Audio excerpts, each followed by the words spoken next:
Good morning, everyone. Welcome to the porch. I am Deb. Sitting here this morning, just getting ready for another Christmas.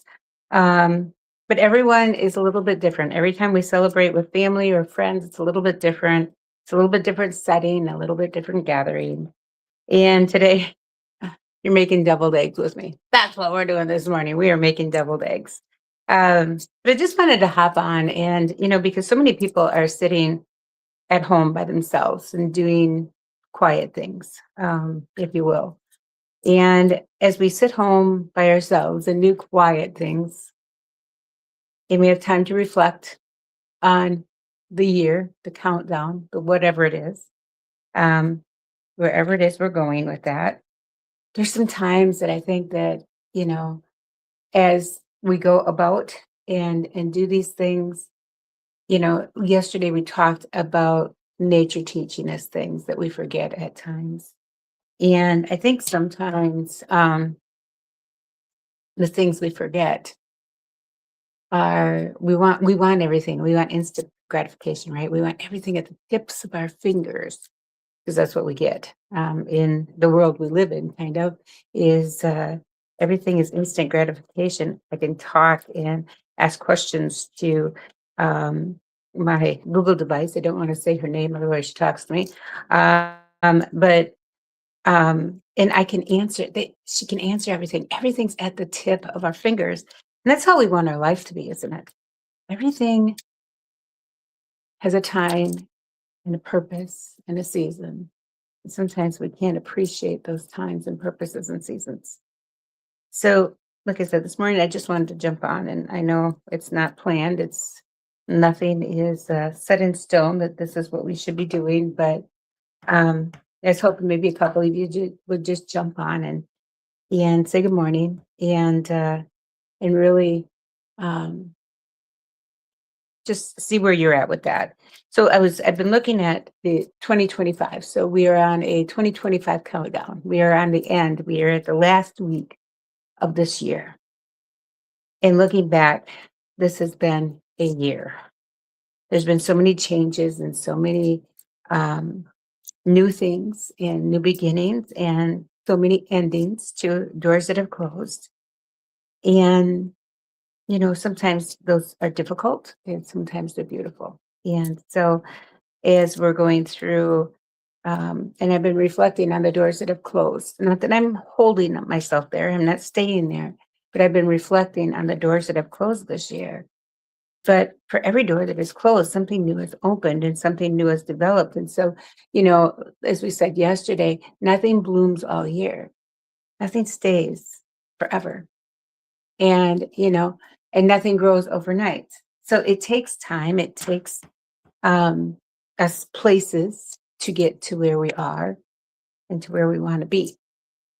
So as we are going through and growing together and nurturing each other on the porch and in our lives and in our families, and I'm hoping that you take a little bit of what you hear on the porch and you share it with somebody, because it really is about creating a space that is absolutely um,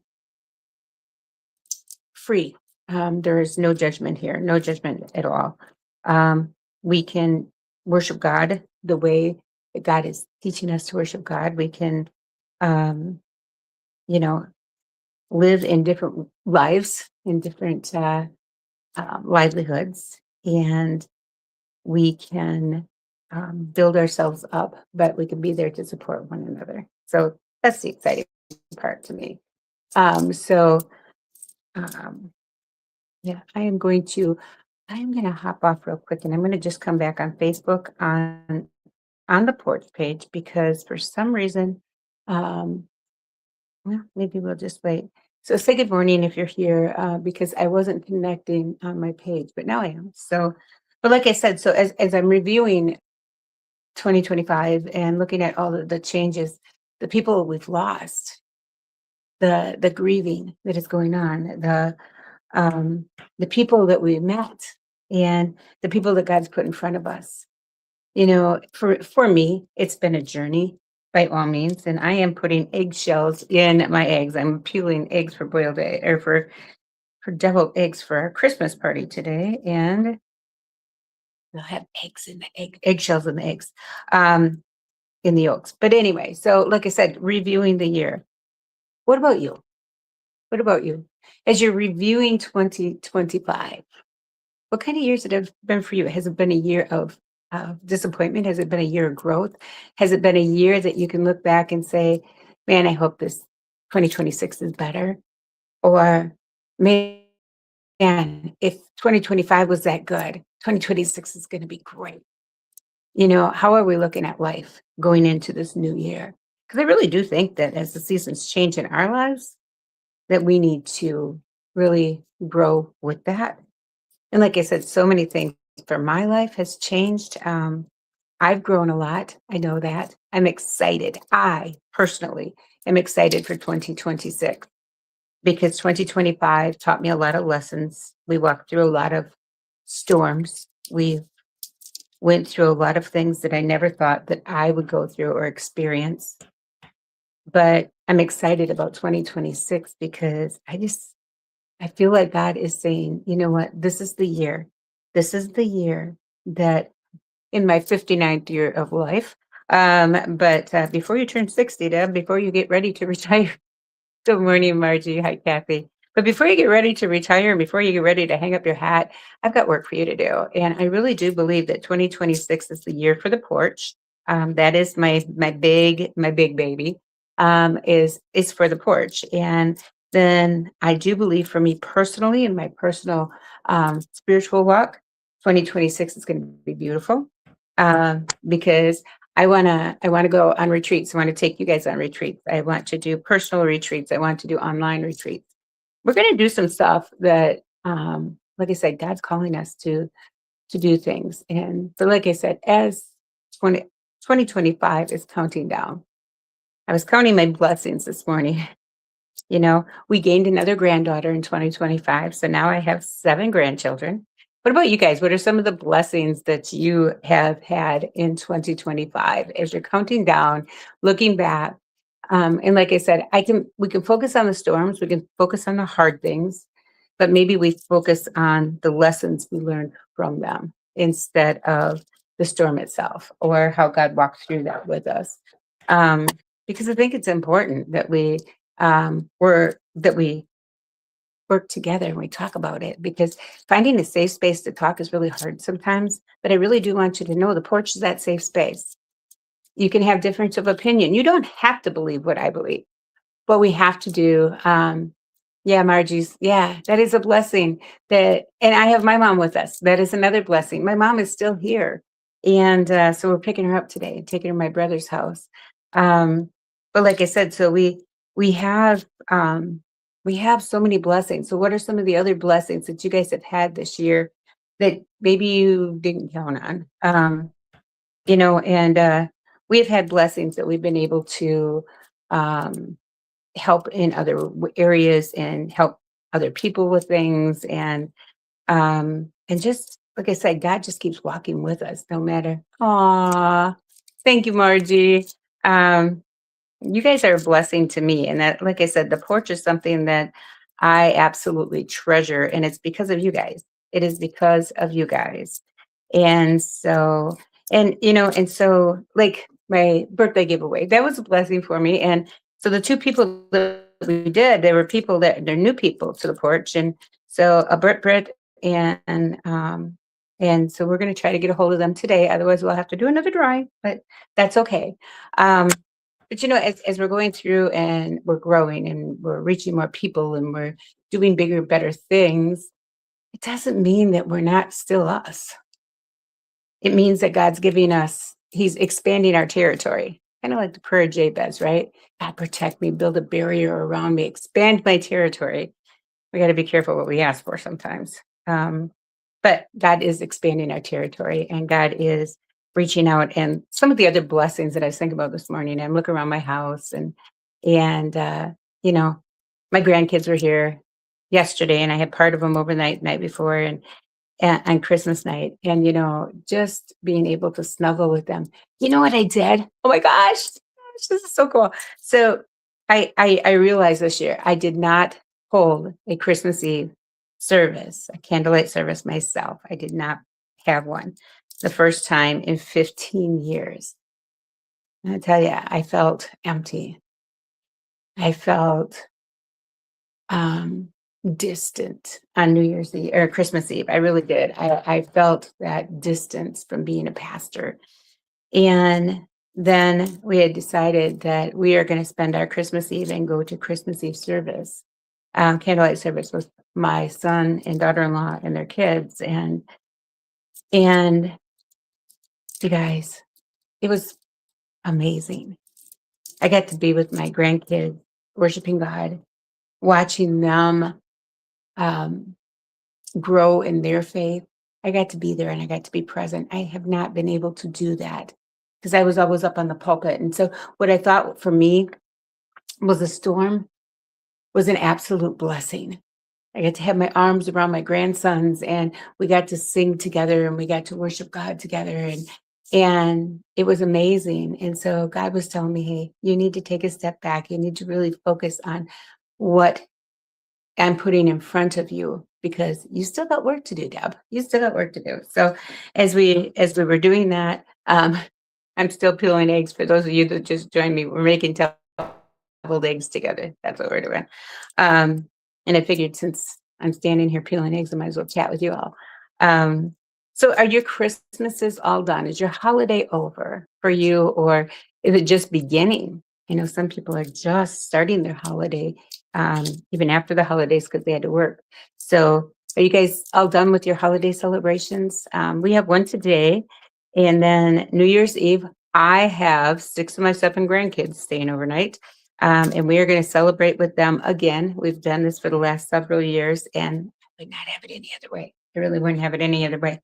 Love, love, love bringing in my new year with my babies. So I'm not for sure exactly how that'll look yet. But one year we had balloons and they pulled the strings and they fell from the ceiling. So that was fun.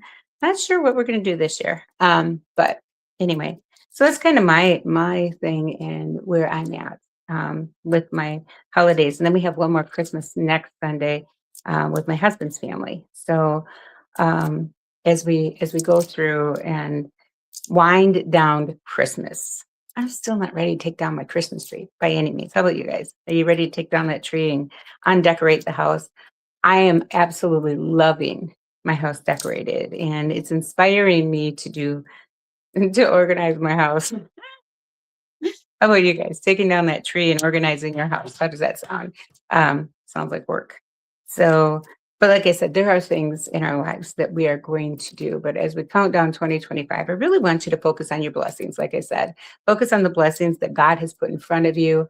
And Marge is not done yet, and they're going to celebrate today with your St. Louis family. Oh, cool. We're going to see your sister who had knee replacement on December 8th. Hopefully she's doing well. And then your mom tomorrow, New Year's Eve, will be a lobster tail and ribeye steak. Oh, Margie, I want to come to your house. I got my grandkids, never mind. But that is awesome. Thank you for sharing that. How about anybody else? What are you guys doing? Is your holiday done, or is it just beginning, or where are you at with that? Like I said, this is just a time for us to sit and have coffee and chat. And actually, my coffee is cold. So as soon as I'm done peeling eggs, I'm going to warm that up. But like I said, so as we're sitting here and going through our days and counting down the rest of 2025, what I'm going to do for next week is we are going to go over and we are going to count our blessings on the porch. So on the porch, like I said, this last push from my birthday to hit 10,000 followers, we're getting there. We're getting there. Is that a big deal? Is that a big deal? And is it important? It's not really a big deal. To me, it's exciting because that means that we are reaching lots of people for God. We're helping them grow in their relationship with God. We're helping them walk in this journey and hopefully not feeling afraid to share who they are and their own faith, because there's no judgment here. We are certainly a non-denominational place and ministry that we can just come as we are. I mean, seriously, we can come as we are, and it's a safe place to ask questions and to talk. And I'll be the first one. If you're asking me a question about the Bible or about what it means or whatever, first of all, I'm going to tell you that the way I interpret it is whatever. But then I might also say, hey, you know what? Let's look into that together. And let's really see what God's telling us. And let's read some scriptures and let's do some things. But it's about digging into it together. It is not me telling you, this is not the porch, but it is not me telling you what to believe or how to believe it. It's you going to God, and I will walk beside you. I will, I will share my beliefs. I will share what I'm doing. Good morning, Kathy. I will share where I'm at in my walk, but my walk is different than your walk. Our contexts are different in our lives, and our where we live is different, and that is a lot. It really is a lot on what we believe and how we were brought up. Like I said, I was brought up in the Catholic Church. Then we went to the United Methodist Church, and I pastored there. And now we are just on the porch, and I'm no longer with any kind of denomination or anything. And like I said, this year was the first Christmas Eve in many, many years that I did not plan the Christmas Eve service. And I really felt it. I really felt it. So look at this. Thank you for peeling my eggs with me. But like I said, so as we're going through and the rest of the year, okay. Do you guys believe in New Year's resolutions? Do you make New Year's resolutions? And if you do you stick to them? I have been the only resolution that I've stuck to and I failed a couple of times, is one year I made a resolution to stop stealing people's pens, because that's when we were writing checks, but I'd write a check and just throw it in my purse. And so I steal it. I had all of these pens from all of these businesses. And I know that some of them say, oh, that's what they're for. But I really was intentional about not taking people's pens one year. And that was probably the most successful New Year's resolution I've ever made, because I was mindful of it. But what it did teach me is that when you're mindful of it and you are really putting things in the forefront, you can do anything. You can do anything, even including stop stealing pens. Like I said, as silly as that sounds, I think it's important that we realize who we are as people. So I don't normally make New Year's resolutions. That's not who I am, but I know a lot of people do. I know a lot of people do. I do know some things I have goals for, but not necessarily resolutions. And so I have goals in 2026 to put to work almost full time on the porch. That's one of my goals, is to make the porch a place where I am comfortable coming in. And I start my outreach ministry where I'm going to speak to women's groups and to youth groups in just an inspirational kind of speaking from a faith-based, spiritual-based background. And I think it's important, but God has given me the gift gab, so we might as well use it. So, and like I said, so that's that for me. How about you guys? What are you doing? And like I said, it was like, is your Christmas over? And beginning, and you know what? What time is going to be done? Because my sister's following me. So you guys have a very, very happy day. Love you all. Mwah. Have a good day.